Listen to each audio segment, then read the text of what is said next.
যে ব্যক্তি যে উদ্দেশ্য নিয়ে এই সূরাটি শুনবে, আল্লাহ তাআলা সাথে সাথে তার সেই উদ্দেশ্য কবুল করে নেবেন। আলহামদুলিল্লাহ, এই সূরাটি দিয়ে লক্ষ লক্ষ মানুষ উপকৃত হয়েছেন, তাদের কাজ সফল হয়ে গেছে। তবে এই সূরাটি শোনার কিছু শর্ত রয়েছে। প্রথম শর্ত হলো, সূরাটি শোনার আগে যে কোনো দরুদ শরীফ 3 বার পড়বেন। আপনারা চাইলে সাল্লাল্লাহু আলাইহি ওয়াসাল্লাম এই ছোট দরুদটিও পড়তে পারেন। দ্বিতীয় শর্ত হলো, সূরাটি শোনার সময় আপনারা আপনাদের আশা আকাঙ্ক্ষাগুলো অন্তরে রাখবেন। এরপর সূরাটি প্রথম থেকে শেষ পর্যন্ত শুনতে হবে। কোনোভাবেই সূরাটি অসম্পূর্ণ রেখে যাবেন না। যদি অসম্পূর্ণ রেখে যান, তাহলে আপনাদের কোনো কাজই সফল হবে না। এজন্য সূরাটি মনোযোগ দিয়ে প্রথম থেকে শেষ পর্যন্ত শুনুন। ইনশাআল্লাহ এই সূরা শেষ হওয়ার আগেই আপনাদের সকল কাজ ঠিক হয়ে যাবে, মনের সকল আশা আকাঙ্ক্ষা পূরণ হয়ে যাবে। বিশ্বাস না হলে একবার শুনেই দেখুন, নিজের চোখেই বিশ্বাস করতে পারবেন না।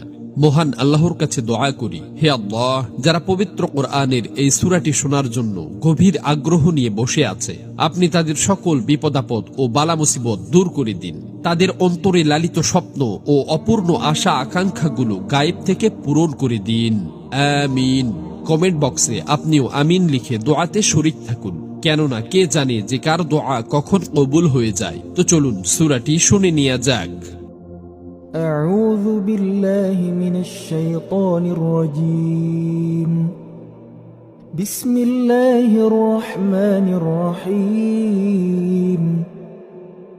سورة أنزلناها وفرضناها وأنزلنا فيها آيات بينات لعلكم تذكرون. الزانية والزاني فاجلدوا كل واحد منهما 100 جلدة، ولا تأخذكم بهما رأفة في دين الله إن كنتم تؤمنون بالله واليوم الآخر، وليشهد عذابهما طائفة من المؤمنين.